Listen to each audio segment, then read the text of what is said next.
pasar la mesa y después retomar. A ver, algunas reflexiones rápidas que me surgen de esto. Miren, en primera instancia, y lo quisiera plantear, la transparencia tiene principios fundamentales y en todos los casos contempla las excepciones. O sea, de lo que parte la transparencia es de decir, por principio toda la información es pública. Ahora, tenemos que encontrar qué información no es pública. Y hay dos tipos de información que no son pública. Una que se denomina reservada, y la información que es reservada será pública después de X tiempo. Esa información no quiere decir que no es pública, quiere decir simplemente que si se da a conocer en un momento determinado, efectivamente puede afectar situaciones fundamentales para la vida nacional. Hay acuerdo más o menos en esto, cuáles podrían ser este tipo de información reservada. Cito los casos, así como el más común es cuando tenga cuando afecte la seguridad pública, cuando afecte la seguridad nacional, cuando afecte a terceros, en el caso particular aquí en México, de todos aquellos procesos llevados en forma de juicio. Por ejemplo, cuando se le está siguiendo un procedimiento administrativo a algún servidor público, esa información está reservada hasta que concluye. ¿Para qué? Bueno, pues para que no se vaya a afectar la fama pública de esa persona, porque se le inició un procedimiento antes de que se concluya el proceso y se sepa que es efectivamente responsable de aquello, ¿no? Cito nada más como ejemplo. Entonces, esa es una parte, los que son reservados. Hay otra parte que son los denominados confidenciales. Y ahí sí, los confidenciales, esos no serán públicos. Esos fundamentalmente están en los datos personales. Por ejemplo, el expediente médico de una persona, y aquí inclusive ya hay discusión importante. ¿Debe ser público el expediente médico del presidente de la República o no?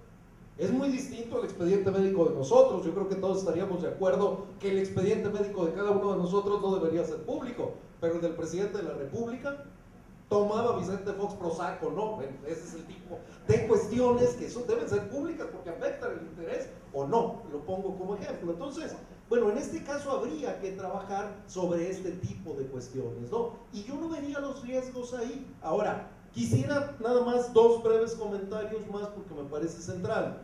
Uno segundo, en México prácticamente toda la ley de transparencia y particularmente la información de oficio, por el comentario que hacían hacer también de este lado, está orientada al uso de los recursos públicos.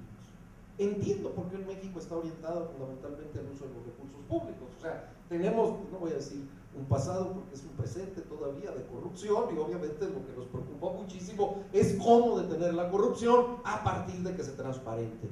Pero yo creo que ahí tenemos también un gran déficit. ¿Por qué un gran déficit? Porque ninguna de las dependencias tiene obligaciones mayores. Hay algunas, pero son realmente muy fácilmente cumplibles y al final no nos dan mucha información sobre el cumplimiento de sus actividades sustantivas. A mí me preocupa más que una dependencia me informe sobre cómo está cumpliendo su actividad sustantiva, la Sedesol cómo está combatiendo la pobreza, el IMSS cómo está atendiendo la salud, no sé, así podríamos ir por cada una de las dependencias. Y aquí tenemos grandes carencias, sobre todo de información de oficio. Entonces ahí hay toda otra gran ruta que habría que empezar a explorar. Y una tercera reflexión que me surge de lo que ustedes decían y que aparte me parece central. A ver, porque a veces parece que pensamos que son una y la misma cosa y todos lo decimos. La transparencia es un elemento central de la rendición de cuentas. La rendición de cuentas necesita la transparencia para que haya rendición de cuentas. Pero el que exista transparencia no nos lleva necesariamente a que haya rendición de cuentas. Y ahí tenemos el otro gran lastre en México, porque hemos avanzado en transparencia, pero no hemos avanzado en rendición de cuentas. Y entonces, para decirlo en términos muy llanos, transparencia sin rendición de cuentas es cinismo. ¿Por qué cinismo? Porque hoy conocemos todos los escándalos, hoy sabemos todos los errores, hoy sabemos muchas cosas que antes no conocíamos, pero queda todo al final en un escándalo mediático, en el mejor de los casos, en la remoción o renuncia del funcionario, pero no acaban con sanciones, con ningún tipo de sanción para ese funcionario.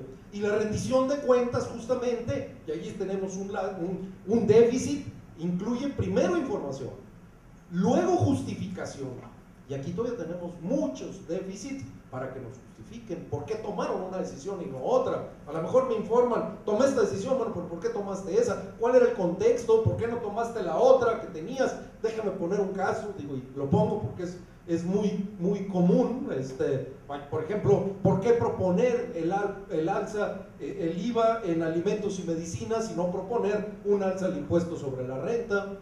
Que nos informen, para poner un caso actual, ¿por qué se firmó el contrato, el convenio de subrogación con la guardería de Hermosillo cuando 5 meses antes se había advertido que había problemas de seguridad? Bueno, tendrían los funcionarios, los servidores públicos, si realmente tuviéramos este proceso, que estar obligados a informarnos esos porqués. Y obviamente esto debería concluir en sanciones, pero en sanciones también de los responsables de esta toma de decisiones. Entonces, la transparencia, y no lo confundamos, la transparencia es al final de cuentas un instrumento. Y debemos utilizar este instrumento para que precisamente nos permita avanzar. Justo como decía aquí Pedro, que creo que ese es el elemento central. O sea, ¿cuál es el elemento central del corporativismo? Precisamente el que se invierte en los papeles. En lugar de que el líder sindical esté comprometido con sus agremiados, está comprometido con los jefes o con el Estado en un momento determinado. Sin duda creo que la transparencia ayudaría a combatir aquello.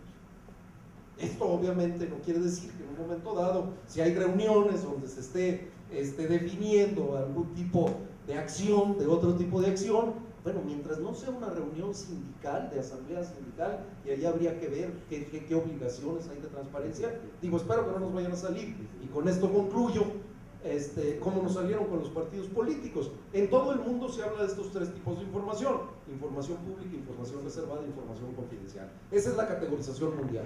Bueno, como los partidos tenían información que no querían dar a conocer y no había forma de justificarlo a ninguno de estos 3 elementos, entonces inventaron una nueva categoría, y es la información no pública.